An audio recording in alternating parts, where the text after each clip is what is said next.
Қайырлы күн баршаңызға, менің каналыма қош келдіңіздер. Бүгін сіздермен өте оңай, қамыры 5 минутта дайындалатын, миксерді қажет етпейтін кекстардың рецептісімен бөлісетін боламын. Керекті ингредиенттердің тізімін осы видеоның астында описаниеда жазып қалдыратын боламын. Ең алдымен бізге жұмыртқа қажет болады. Қант саламыз, шым тұз саламыз. Барлығын біркелкі массы болғанша жақсылап араластырамыз.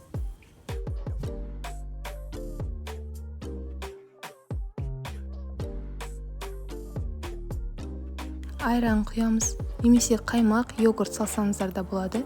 Күнбағыс майын құямыз, немесе ерітілген сары майды қоссаңыздар да болады. Барлығын тағы да жақсылап араластырамыз.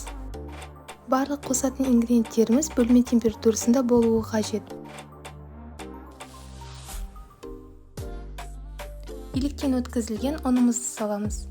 Разрыхитель қосамыз. Барлығын біркелкі массы болғанша жақсылап араластырамыз. Лопаткамен немесе венчикпен араластырсаңыздар болады.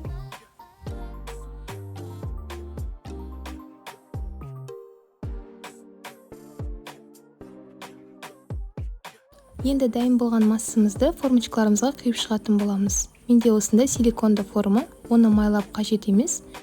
Шамамен 1,5 ас қасықтан салып шықтым.